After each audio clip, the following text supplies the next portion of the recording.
충격적인 북한강 훼손 시신 사건, 현역 군 장교의 우발적 범행일까, 치밀한 계획 범죄일까? 사건의 전말을 통해 태어난 피의자의 태도와 은폐 정황 등을 주민뉴스에서 집중 분석합니다. 25년 만에 새 옷 입는 주민등록증, 태어날 때부터 정해진 주민등록번호도 바꿀 수 있다는 사실 알고 계십니까? 국민 아이디어를 공모해 새로운 디자인으로 변신하는 주민등록증 이야기 알려드립니다. 강원 교육감과 전교조 간 갈등이 물리적 충돌로까지 이어지며 파장이 확산되고 있다는 소식과 또다시 채용 논란에 휩싸인 강원 연구원 소식 등 한 주를 뜨겁게 달군 교내 현안과 이슈, 주간 뉴스픽에서 깔끔히 정리해드립니다. 최근 불거진 각종 논란 속 대국민 담화 기자회견에서 밝힌 윤 대통령의 입장과 향후 전국 전망은, 그리고 찬반 논란에 휩싸인 경포호 분수 설치, 그대로 둬야 하나 인공분수 설치해야 하나, 여러분이 가장 궁금한 정가 소식과 지역 소식, 네트워크 현장인에서 전해드립니다. 춘천에서 막을 올린 2024 대한민국 지방시대 엑스포, 국내 최대 지역 박람회로 지방자치 시대를 열어갈 추진력으로 주목되는데, 이슈 토크에서는 우동기 지방시대 위원장과 함께 지방 분권과 강원도의 미래에 대해 알아봅니다. 시청자 여러분 안녕하십니까? 뉴스 그 이상의 뉴스, 주연 뉴스쇼 김민곤입니다. 역대 최대 규모의 2024 대한민국 지방시대 엑스포가 지금 춘천에서 열리고 있습니다. 부산과 대전에 이어 올해 세 번째로 열린 이번 엑스포에선 기폐발전특구 2차 선정 지역이 발표됐는데요. 강원자치도는 홍천, 원주, 강릉, 동해, 삼척, 영월 등 6개 시군의 기회발전특구로 지정됐습니다. 기회발전특구란 지자체가 주도적으로 특구를 설계 운영하고 정부가 세제와 규제 특례 등 지원하는 제도인데요. 강원자치도는 기회발전특구 지정으로 8,800여억 원의 투자와 1,500명 이상의 고용 창출을 기대하고 있습니다. 잠시 후 이슈 토크에선 지방시대 엑스포를 주최한 지방시대위원회 우동기 위원장을 초대해 지방 분권과 강원자치도의 미래에 대해 모색해봅니다. 자, 그럼 한 주간의 주요 뉴스 속 현안과 이슈를 빠르고 쉽게 짚어보는 G1 뉴스쇼, 지금 시작하겠습니다.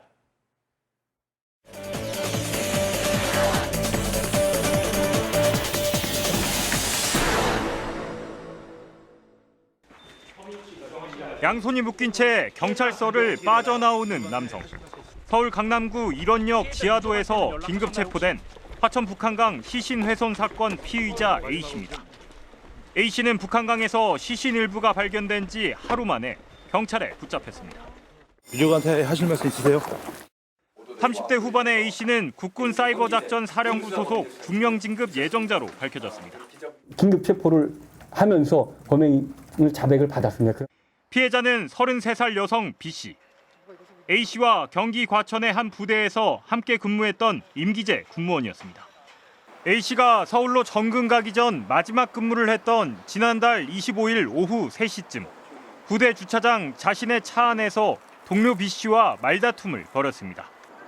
홧김에 B씨의 목을 졸라 살해한 A씨는 퇴근 후인 오후 9시쯤 부대 인근 공사장으로 시신을 옮겨 준비한 흉기로 잔혹히 훼손했습니다.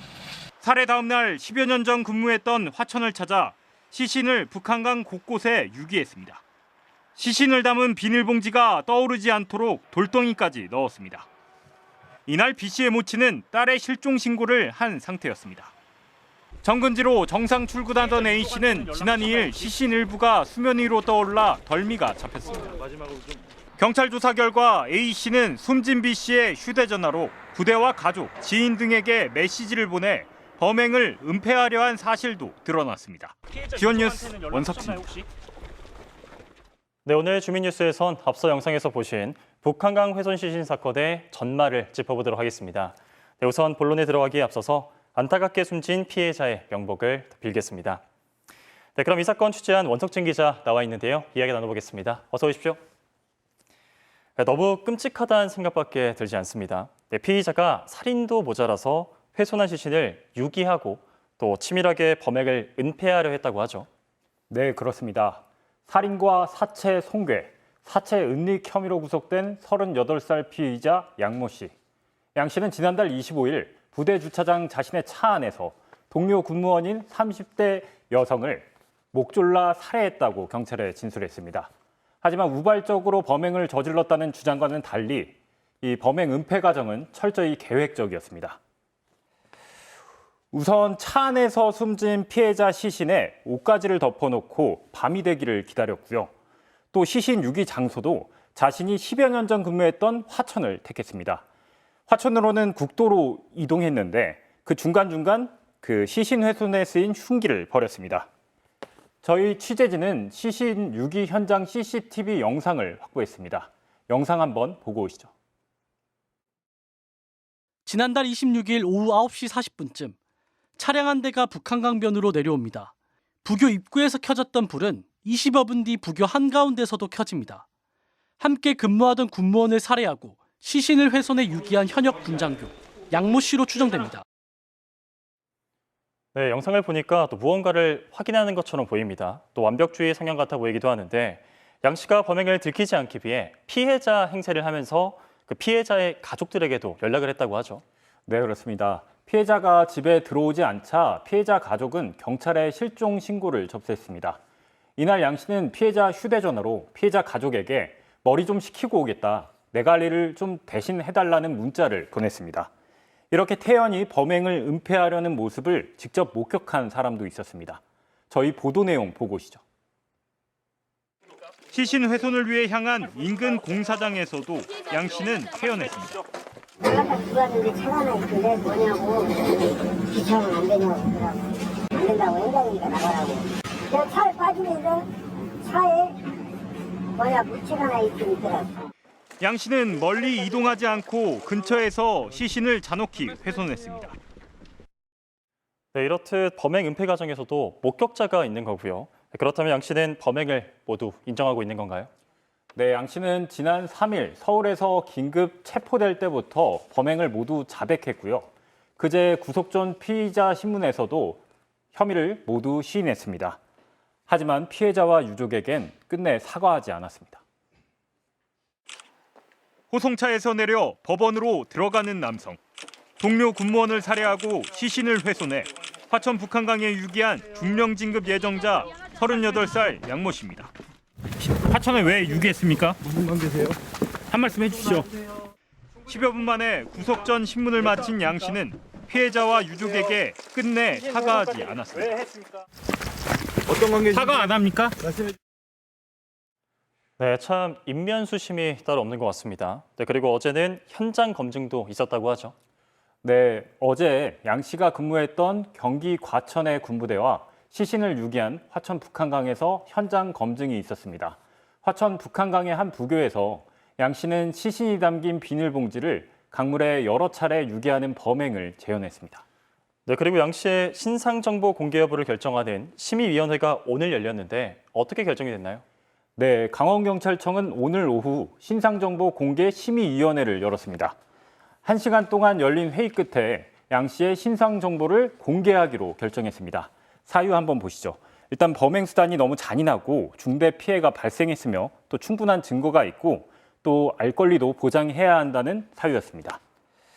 현역 군인이 강력 범죄를 저질러서 신상정보 공개가 결정된 건 이번이 처음입니다. 하지만 양 씨가 즉시 공개를 거부했기 때문에 법에 따라 5일 이상 유예 기간을 줘야 됩니다. 그렇기 때문에 양 씨의 신상 정보가 공개되기까지는 다소 시일이 걸릴 전망입니다.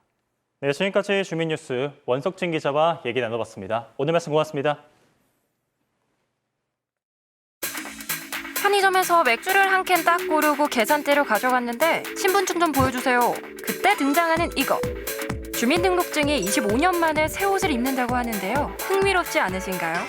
더군다나 이번엔 국민 아이디어 공모전을 통해 새 디자인이 선정된다고 하는데요. 변경되는 디자인뿐만 아니라 주민등록번호도 특정 조건에 따라 변경이 가능하다는 사실 알고 계셨나요? 1968년 도입된 주민등록증이 1999년 지금의 디자인으로 바뀐 데 이어 25년 만에 새로 단장합니다. 새 옷 입은 주민등록증에 모든 국민이 갖고 있는 주민등록번호. 태어나서 발급받은 그 번호가 내 평생을 따라다닌다 생각이 살짝 부담스러우셨죠. 게다가 이 번호, 최근 공공기업과 대기업 등의 개인정보 유출 문제가 많아지면서 신분 도용 같은 피해를 당할 수 있어서 많은 분이 불안감을 느끼고 있습니다. 이러한 피해가 늘어나면서 주민등록번호를 변경하고자 하는 사람이 늘어났고 그동안 변경이 어려웠던 주민등록번호의 변경이 가능하게 됐는데요. 결정적인 계기는 지난 15년 말에 있었던 헌법재판소 헌법 불합치 결정이었습니다. 주민등록법 제7조에서 주민등록번호 변경에 대한 규정을 두지 않고 있는데 이는 개인정보 자기결정권을 과도하게 침해한다고 보고 헌법 불합치 결정을 내렸고 이에 따라 주민등록번호 변경에 대한 규정을 마련한 주민등록법 개정안이 2016년 5월 통과해 2017년 5월 30일부터 시행됐습니다. 그래서 특정한 조건 아래에선 주민등록번호를 변경할 수 있도록 허용하고 있는데요. 무작정 바꿀 수 있는 건 아니고 신중하게 정해진 몇 가지 경우에만 가능하다고 합니다. 어떤 경우에 변경이 가능한가요? 주민번호가 유출돼서 재산 피해를 받거나 성폭력이거나 가정폭력같이 신체적인 피해를 받거나 아니면 피해를 볼 우려가 있다고 인정되는 사람들, 성별 정정 등의 사유 이런 경우에 한해서만 주민등록번호 변경이 가능하다고 합니다. 주민등록번호 변경 사유가 인정된다고 해도 추가적인 자격 요건을 충족해야만 신청이 가능합니다. 아무래도 신중한 검토 후 승인되는 절차라고 할 수 있죠. 개인정보가 그 누설이 되었을 때는 무슨 그 보이스피싱처럼 그 사기라든가 아니면은 채권 채무 관계에 대한 이런 거라든가 여러 가지 범죄의 유형으로 번질 수가 있겠습니다. 그걸 악용을 해서는 안 되겠지만 고객의 주민등록번호만 있으면 고객의 주소라든가 전화번호라든가 예금 계좌 조회 정도는 쉽게 할 수 있는 게 사실입니다. 개인정보 유출에 대한 우려가 계속되는 요즘 주민등록번호도 시대에 맞춰 조금씩 유연해지고 있는데요. 새로운 신분증 디자인과 함께 더 안전하고 유연한 제도가 마련되고 있어서 다행인 것 같죠? 혹시 여러분도 변경이 필요하다고 생각해 본 적 있으신가요? 여러분은 주민등록번호 변경 제도에 대해 어떻게 생각하시나요?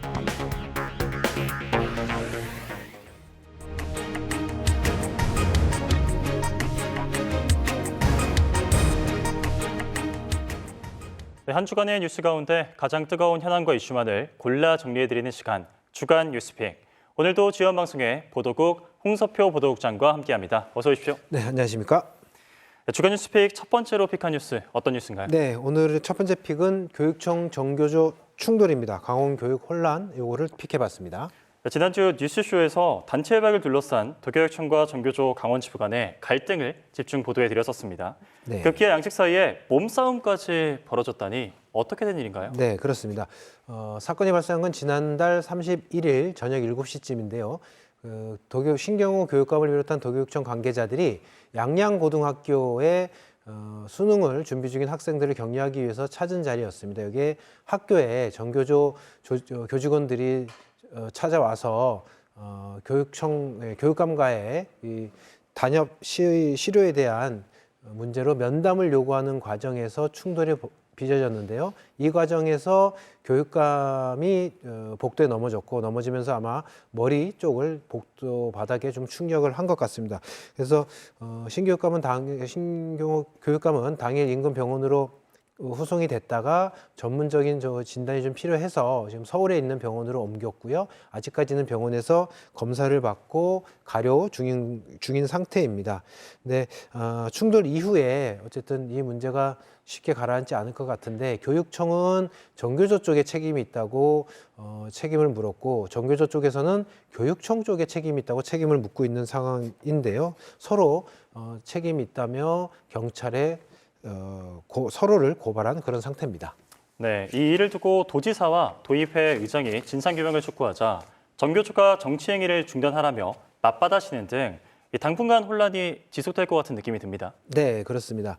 이 갈등이 지금 정치권으로 좀 비화되는 그런 모습입니다. 지난 월요일에 김진태 지사가 이제 기자간담회 자리에서 교육감이 있을 수 없는 봉변을 당했다. 신속히 진상을 규명해 일벌백계해야 한다. 이렇게 얘기를 했고요.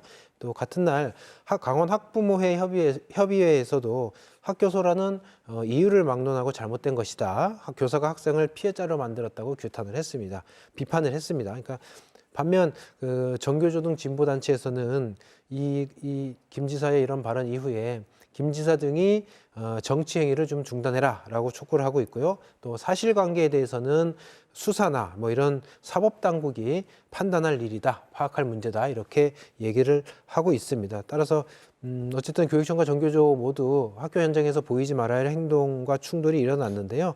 뭐 잘잘못이야 경찰에서 파악하겠지만 이 단협 실효 문제 이게 상당 기간 교육계의 이슈로 계속 갈등의 핵심이 될 것 같습니다. 네, 우리 앞엔 시급한 강원 교육의 과제가 또 산적해 있는데요. 더 나은 교육을 위해 양측이 지금의 갈등을 지혜롭게 풀어나가봤으면 좋겠습니다. 계속해서 다음으로 픽한 뉴스 뭔가요? 네, 강원연구원 채용 논란 동료 교수가 면접입니다. 네, 저희 주연 뉴스에선 지난 6월 성비위로 논란이 된 교수를 연구원으로 채용한 강원연구원의 문제를 지적한 바가 있는데요. 당시 채용 과정에서도 의혹이 제기됐다고 하죠. 네, 그렇습니다. 지난 6월에 저희가 이 문제를 좀 짚어드리긴 했었는데요. 그 비위 등으로 논란이 된 교수를 연구원으로 채용해서 우리 연구원이 한번 구설에 올랐었는데 이 감사 과정에서 당시 채용된 그 교수의 심사 과정에 조금 문제가 있었던 뭐 부분들이 좀 노출이 되는 것 같습니다. 뭐 요약해드리면 강원연구원 같은 경우는 연구원을 채용할 때 심사위원, 그러니까 채용위원이라고 시험위원이라고 부르던데요. 시험위원을 구성을 하고 그 시험위원들이 면접 형태의 응시자들의 이제 인터뷰를 하는 그런 과정이 있는 것 같습니다. 그런데 그 시험위원 2명 위원 중에 한 2분 정도가 당시는 응시자였고 지금 채용이 된 연구원과 이제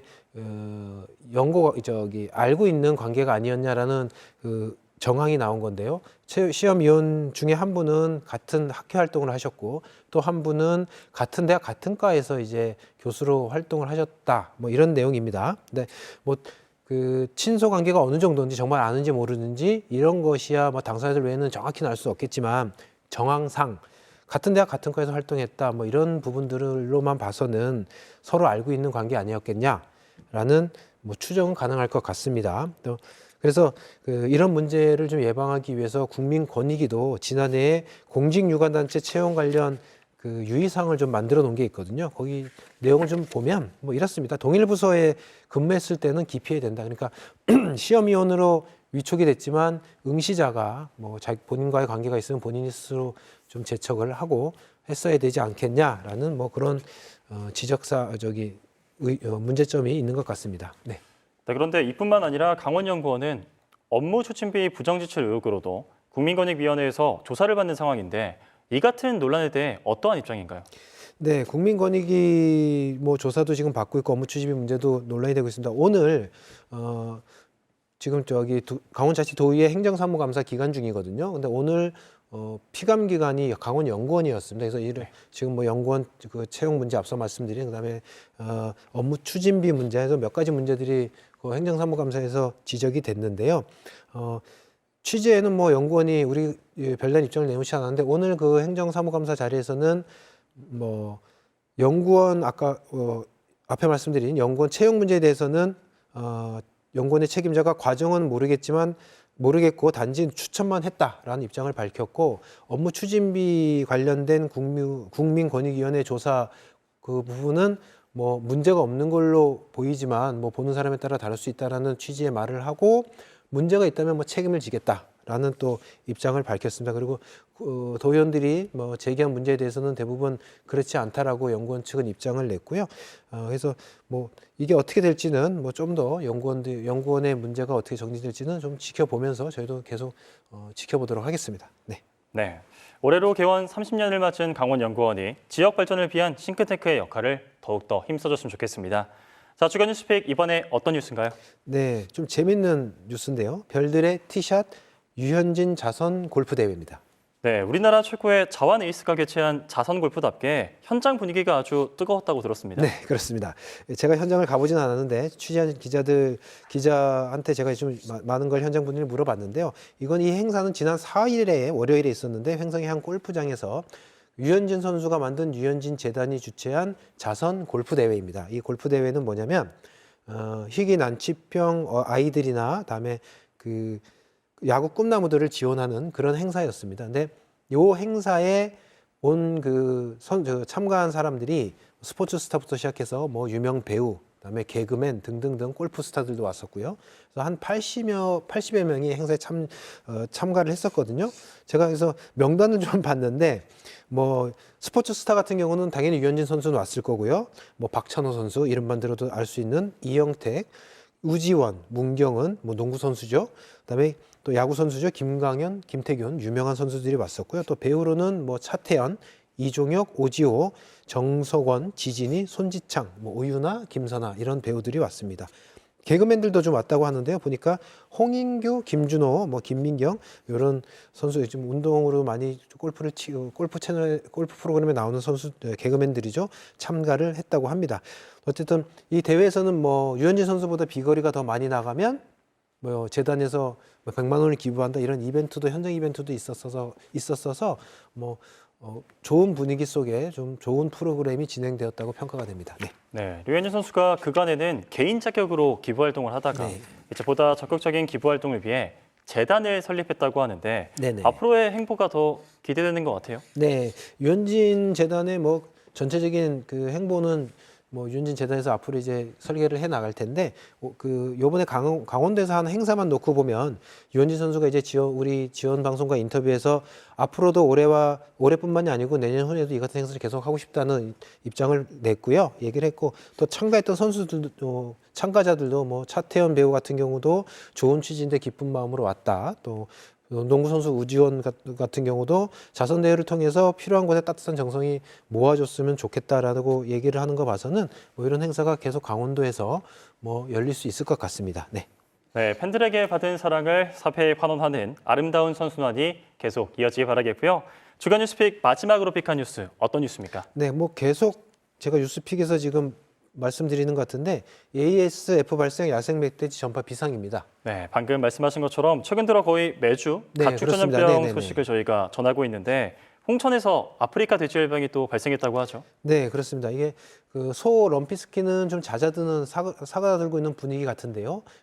아프리카 돼지열병이 지금 걱정입니다. 지난 3일에 홍천의 돼지 농가에서 또 아프리카 돼지열병이 발생을 했는데 이게 지난 5월 철원, 그다음에 최근에 화천 그리고 3일 홍천에서 연이어 지금 발생하고 있는데 그 걱정이 아프리카 돼지 열병 같은 경우는 지금 멧돼지에 의해서 전파가 된다고 추정이 되는데 이 멧돼지가 추워지고 겨울철이 되면 먹이 활동을 위해서 민가 쪽으로 자꾸 내려오거든요. 그러면 결국은 바이러스를 민가에 전파할 수 있는 가능성이 커진다라는 게 지금 가장 큰 걱정입니다. 그래서 앞으로 날씨가 더 추워질 텐데 멧돼지 바이러스, 그러니까 아프리카 돼지열병 확산 저지에 좀 비상이 좀 걸릴 것 같습니다.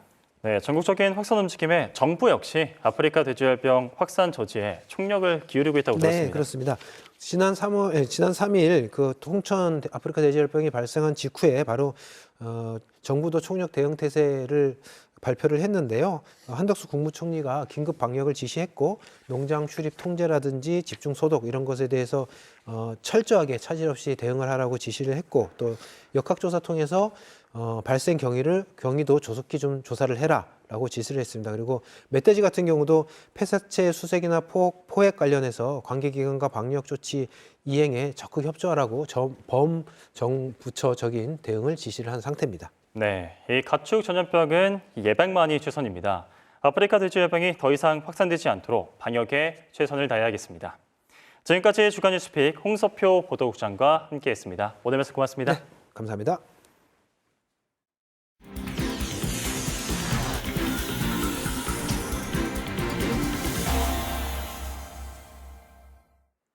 네, 주연 뉴스쇼 지금 함께하고 계신 시각 7시 9분 지나고 있습니다.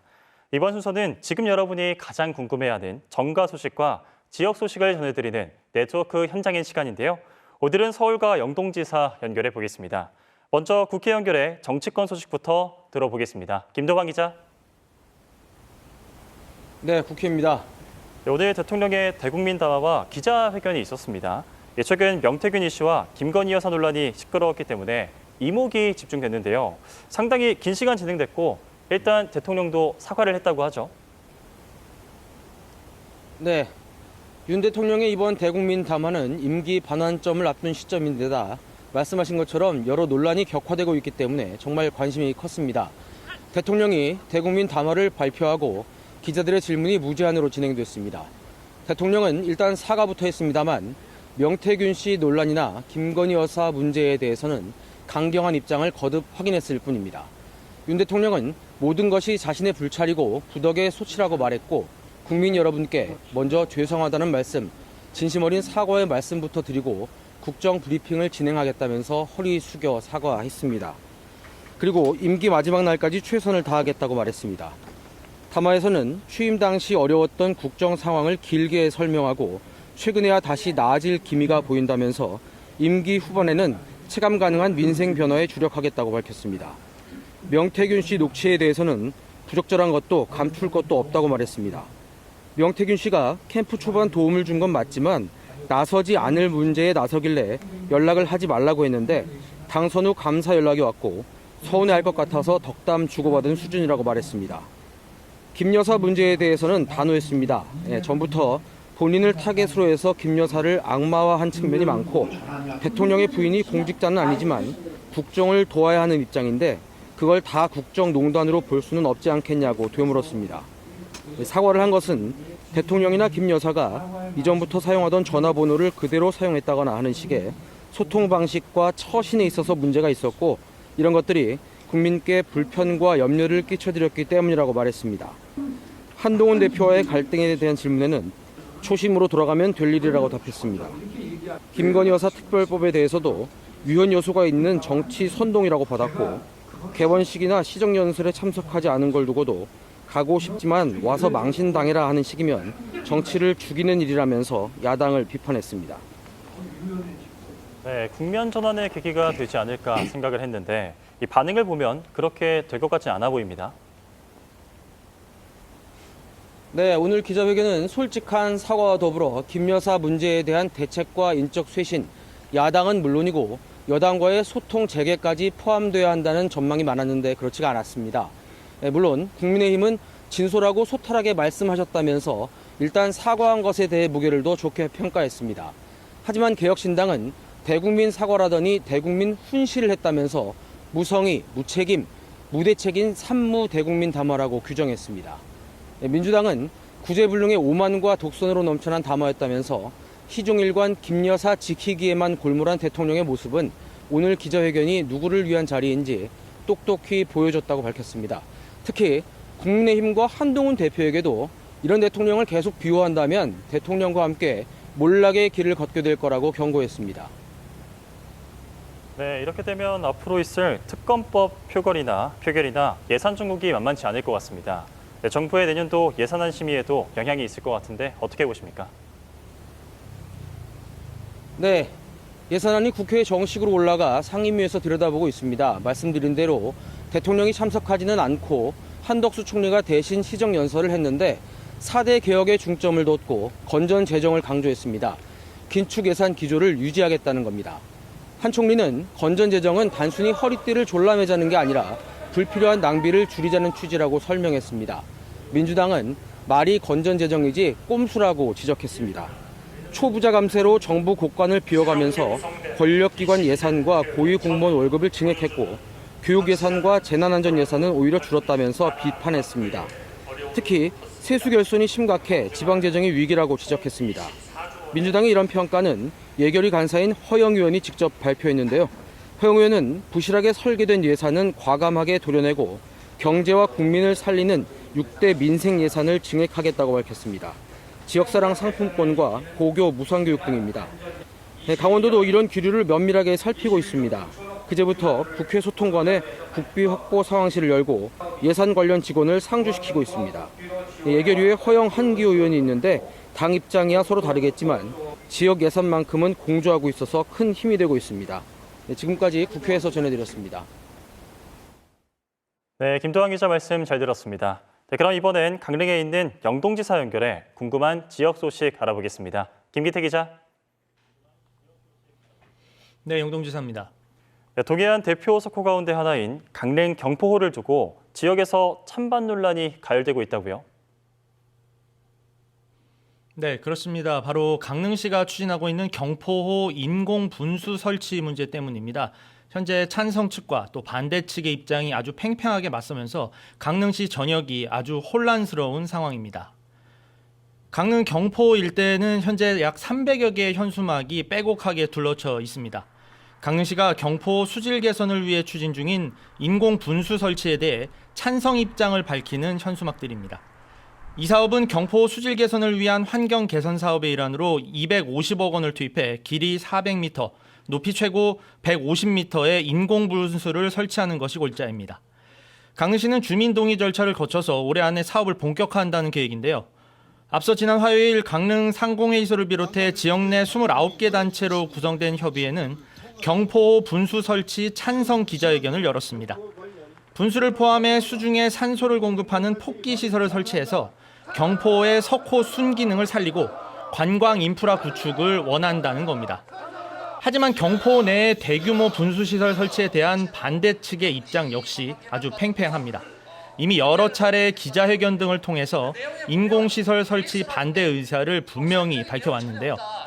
바다와 이어지는 125만 6천여 제곱미터의 경포는 겨울 철새 도래지이자 자연보호지구, 생태관광지구로 지정되어 있고 각종 문화재와 천연기념물을 비롯한 많은 생물이 서식하는 곳에 인공 분수를 설치하면 석호 기능을 영원히 잃게 될 것이라는 입장입니다. 현재 찬성 측과 반대 측의 입장차가 워낙 큰 만큼 당분간 강릉 지역 내에서 진통은 이어질 것으로 보입니다. 네, 그러면 다음 소식으로 넘어가 보죠.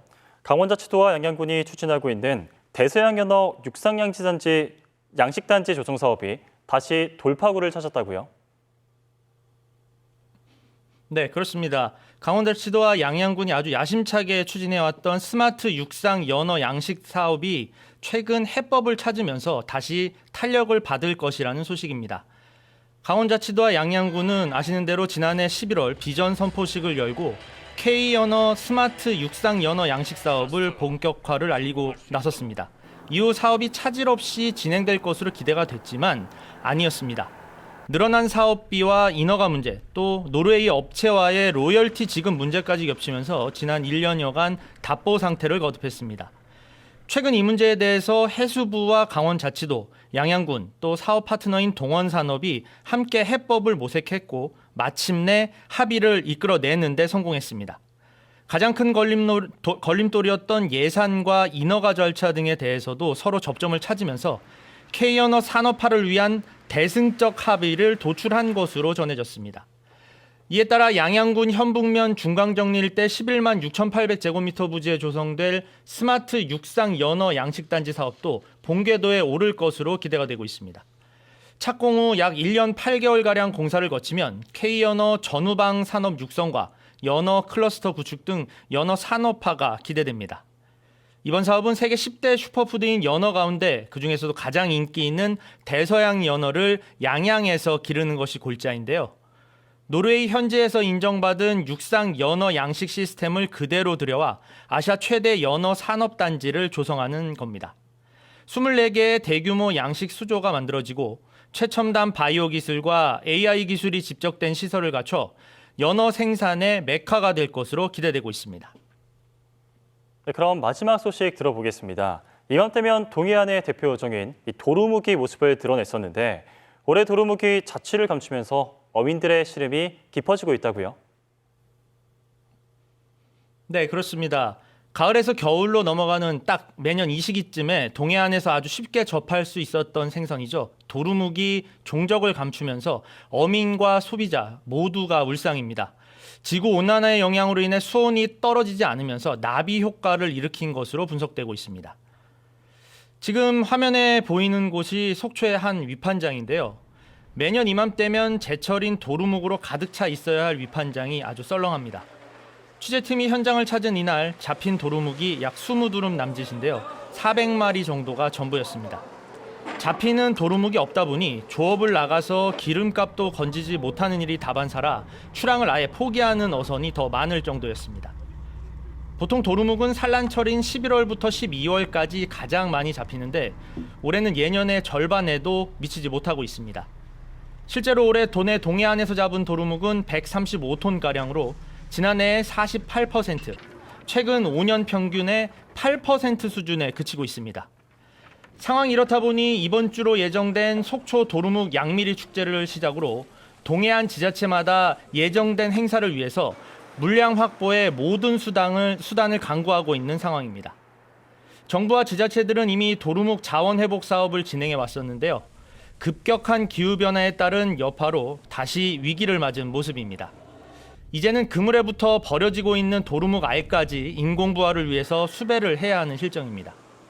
바다 환경 변화로 실종된 명태와 오징어에 이어 도루묵까지 바다 생태계의 변화를 실감할 수밖에 없는 요즘입니다. 지금까지 영동지사에서 전해드렸습니다.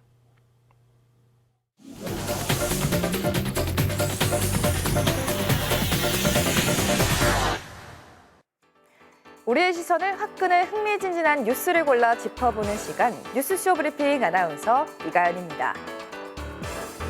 누구나 쉽게 즐길 수 있고 건강에도 좋은 국민운동 달리기. 최근 MZ세대에선 여러 명이 모여 함께 뛰는 러닝크루 열풍입니다. 운동 동호회로서 건강 증진과 사교 활동까지 할 수 있어 건전한 형태의 취미 생활이라는 큰 장점이 있는데요. 그러나 늘어나는 인기만큼 민원 또한 빗발치고 있습니다.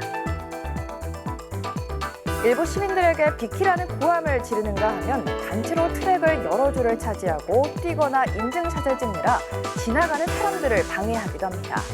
또 오밤중에 파이팅을 외친다든지 스피커로 음악을 크게 트는 등 소음 문제도 심각하다고 합니다. 민원이 잇따르자 몇몇 지자체들은 달리기에 대한 규제를 마련했는데요. 인기 있는 한 운동장은 5인 이상 단체 달리기 금지라는 제재가 생겨났고 심지어는 러닝크루는 입장 불가하다는 곳도 생겨나고 있습니다. 이렇게 생활 최근이 늘어나면서 각종 제재가 생겨났지만 결국 달리는 사람들 스스로 지키는 매너가 중요해 보입니다. 네, 다음 소식입니다. 밖에서도 집안을 확인할 수 있는 이 홈캠. 아이를 키우거나 반려동물을 돌보고 살피기 위해 설치하시는 분들 많으시죠? 보통 가정집에서 쓰이는 이 IP캠은 인터넷이 연결되어 있어 핸드폰으로 실시간 시청은 물론 원격 조종이 가능해 카메라 각도도 바꿀 수 있습니다. 심지어 서로 음성을 주고받는 기능이 있어 소통까지 가능한데요. 그러나 일상의 모든 것을 꿰뚫어 볼 수 있는 이 홈캠. 만약 전혀 모르는 사람이 우리 집을 들여다보고 있다면 어떨까요? 한국인터넷진흥원에 따르면 정보통신망 침해 상고 신고 접수는 2019년 418건에서 올해 1269건으로 약 3배 증가했습니다. 또한 최근 2년간 개인정보보호위원회에 접수된 영상정보 처리기기 관련 침해 신고 상담 건수 또한 2배 가까이 증가했는데요.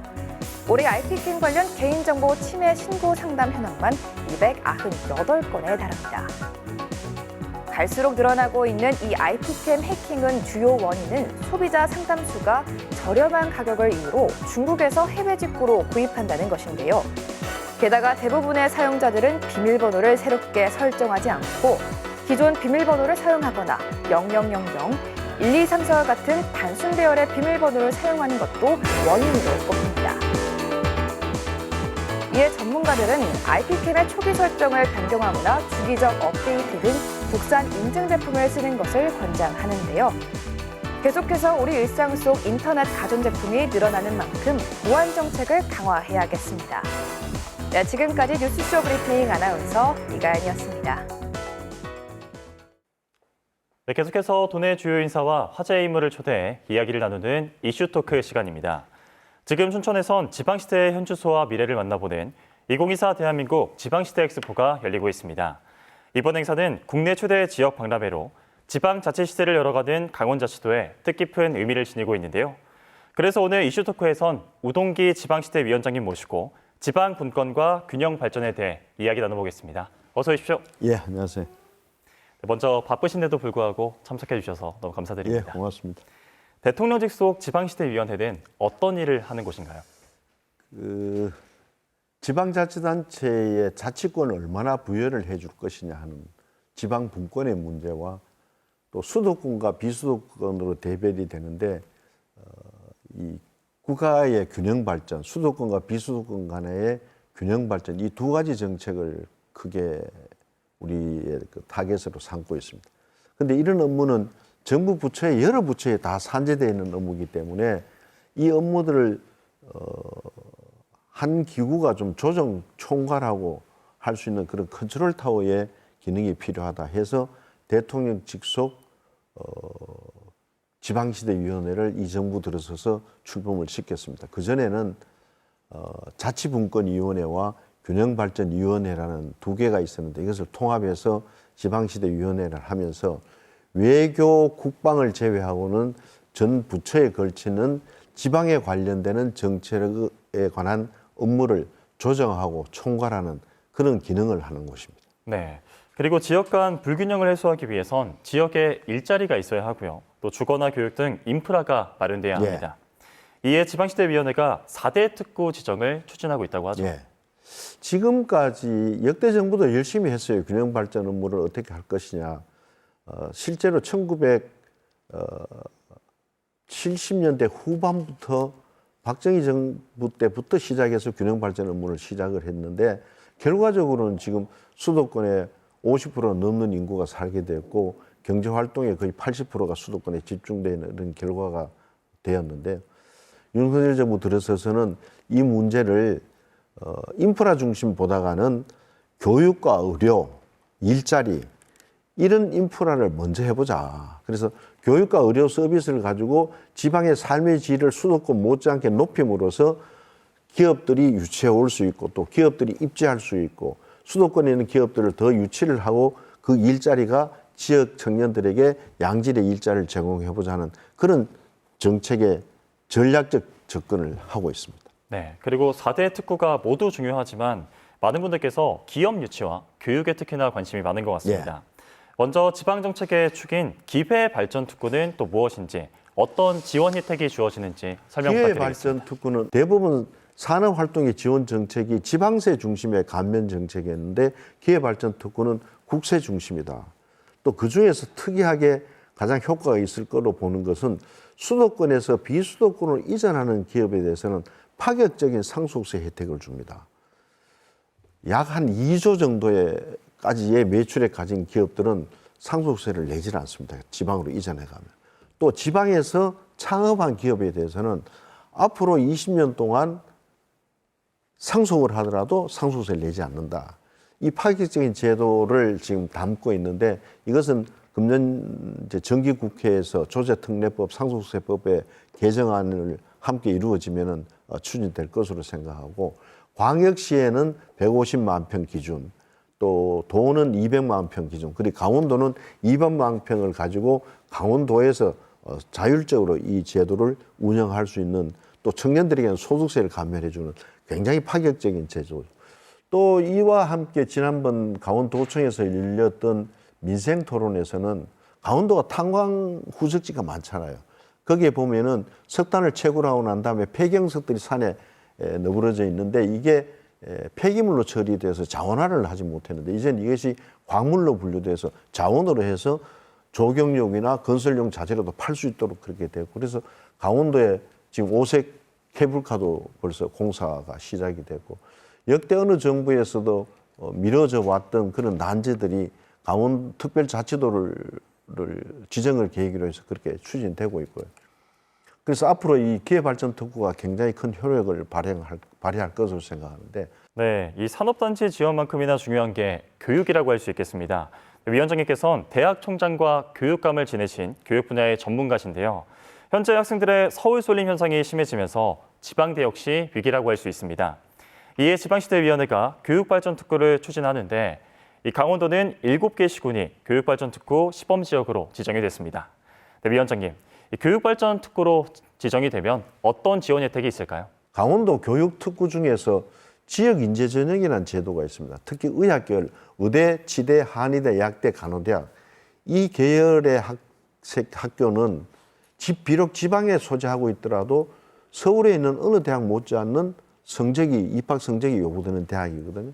그래서 이런 대학에 지역 인재들이 대학에 특례를 적용받아서 입학을 하고 또 입학받고 나면은 특히 의대 졸업생들은 지역의 정착률이 대단히 높기 때문에 필수 의료 인력으로 여기 이 지역에 정착할 수 있다. 이런 취지를 가지고 지역 인재 전형을 확대를 했는데 강원도인 경우에는 이 지역 출신 고등학생들을 20% 이상을 뽑아야 됩니다. 그리고 강원도는 지금 의과대학이 4개가 있어요. 강원대학교, 한림대학교, 원주에 있는 연세 캠퍼스, 또 관동대학 이 4개의 대학인데 원래 평균 지금 학생들 입학률을 보면은 의과대학이 가톨릭 관동대학이 18.2%를 뽑다가 34.8%, 또 강원대학은 30.6%를 뽑다가 지역인재 전형을 60.4%, 연세대학교 원주 캠퍼스는 20.8%에서 28.8%, 한림대학은 22.8%에서 요건 한림대학이 좀 비율이 떨어집니다만 이렇게 파격적인 제도가 지역 인재의 학생들을 의대에다가 합격을 시키고 또 그 범위를 앞으로 한 3, 4년 내에 80%까지 지금 올리려는 그런 계획들이 있습니다. 그래서 교육특구, 특히 그 시도지사는 보육과 돌봄을 책임을 지고 또 교육감은 학교에 사교육 없는 공교육을 하고 지역 대학은 그렇게 공교육을 받은 애들을 우선적으로 지방 대학, 자기 지역 대학에 학생들을 입학을 시켜서 그 지역에 정착을 하고 정주할 수 있는 그런 시스템을 갖추는 것이 지금 윤석열 정부의 지방시대 정책의 가장 중요한 기조입니다. 그런 틀에서 아마 강원이 지금 가장 큰 혜택을 보고 있다. 이렇게 말씀드릴 수가 있습니다. 네, 기회발전 특구부터 이 교육발전 특구까지 이야기를 해주셨습니다. 특히 뭐 춘천은 1시간권이죠. 원주도 뭐 40분에서 1시간권. 맞습니다. 이거는 아마 비수도권이지만 수도권보다가 훨씬 더 수도권 저 경기도 남쪽보다는 훨씬 더 가까운 지역이어서 네. 가장 큰 수혜 혜택을 볼 것이라고 생각을 합니다. 네. 그리고 아울러 지방시대위원회가 개별 산업단지와 특구 등 외에도 이 지방 경쟁력을 위해서 초강력권 발전 계획을 네. 추진하고 있다고 들었습니다.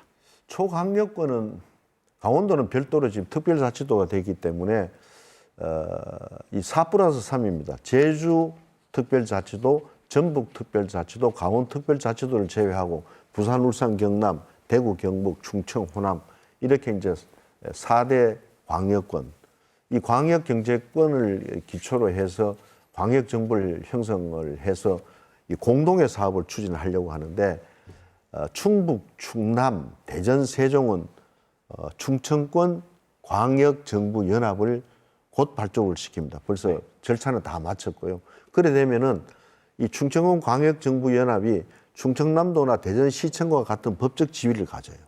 그러면은 이 광역에 걸치는 4개 시도에 걸치는 사업들을 정부 연합 주체가 공동으로 사업을 할 수 있는 그런 시스템이 갖춰져 있거든요. 네. 그게 이제 부산, 울산, 경남. 그래서 대구, 경북은 그 광역 정부 연합을 뛰어넘어서 바로 행정 통합을 하겠다. 그래서 대구, 경북은 시도지사와 행안부 장관, 지방시대 위원장이 대구 광역시와 경상북도를 통합해서 대구, 경북 특별시로 서울특별시와 같은 법적 지위를 가지는 그런 정부 통합 방안을 합의를 한 바가 있고요. 강원도도 이제는 특별자치도 기능으로서 홀로 강원도만의 독자적인 발전 전략을 수립하고 집행할 것이 아니라 이웃 시도와 함께 연계해서 광역적으로 협력하는 메가시티 개념에도 강원도가 적극적으로 참여해야지 않나 그렇게 생각을 합니다. 네.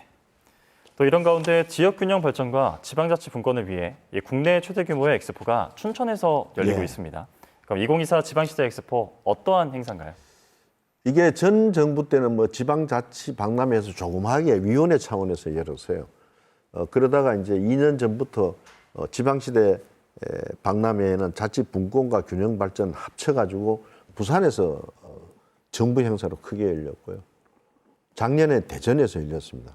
아마 중소도시에서는 처음으로 이제 춘천에서 열리는데 처음 춘천에 결정을 할 때는 여러 가지 어려움이 많았죠. 왜냐하면은 그런 국가적인 행사를 하기에 시설들이 충분하지 않았지만은 이런 행사를 함으로써 앞으로 그런 시설도 갖출 수 있는 그런 후방 효과도 일어날 수가 있고 또 무엇보다도 김진애 지사님하고 육동일 시장님이 많이 도와주시고 또 열성을 가졌기 때문에 이 울산하고 경쟁했는데 춘천이 울산을 이기고 여기에 개최를 하게 되었어요. 그래서 오늘 내일 우리 강원도민 여러분들이 많이 좀 엑스포장을 찾아가셔서 우리 지역의 발전 전략과 또 생각하는 그러한 삶의 질의 수준을 엑스포를 통해 가지고 다른 시도하고 비교해 볼 수도 있고, 야, 다른 지역엔 주민들이 벌써 저렇게 참여를 해서 지방행정에 참여를 해서 더 좋은 또 더 나은 삶의 질을 향상시키기 위해서 여러 가지 프로그램을 하는구나 하는 것을 배울 수도 있고 많은 느낌을 줄 수 있는 그런 기회입니다. 네, 그리고 이전 박람회에 비해서 이 형식과 내용면에서 크게 확대가 됐는데 많이 확대됐죠. 어떤 점을 눈여겨보면 좋을까요? 특히 그 행정안전부 중앙부처에서 행정안전부만 부서를 설치했어요. 우리 지방시도위원회하고. 근데 이번에 산림청까지 뭐 환경부 많은 부처들이 부서를 설치해서 그야말로 국가가 하는 박람회 중에 제일 최대 규모의 행사가 됐다. 네. 범부처가 다 참여를 했거든요. 부서 없는 데가 외교하고 국방이 없고 어제는 노동부까지 참여를 했기 때문에 많은 부처들이 참여를 하고 있고, 또 시도가 참여를 하고, 각 시도 교육청이 참여를 하고 있고, 또 교육 현장에서도 많은 참여를 하고 있습니다. 네. 지난해 출범한 강원특별자치도는 이 제주나 세종과 달리 18개 시군이 이 자치권을 그대로 유지하는 등 이 새로운 지방분권의 모델로 주목받고 있는데요. 위원장님께서는 이에 대해 어떻게 평가하십니까? 특별자치도 세 군데 중에서 자치 계층제가 다르거든요. 이게 이제 우리나라가 지방자치제를 내연되면 이제 시행한 지가 30년이 되는데, 이 제도를 시행을 할 때 우리나라 같이 작은 나라에서 광역 정부가 있고 기초 정부가 있을 필요가 있겠느냐? 그러면 이것을 단층제로 바꿔보자. 그래서 행정구역을 40몇 개로 전면 개편을 하는 그런 계획을 김영삼 정부 때 수립을 했었죠. 그러나 그것이 여의치 않아서 시범적으로 제주도에 단층제를 두고 한번 해보자 해서 제주도는 지금 그런 모델로 가고 있고, 강원특별자치도하고 전북특별자치도 할 때는 우선 1차적으로 기초자치단체를 그대로 둔 채로 지금 출범을 시켰습니다.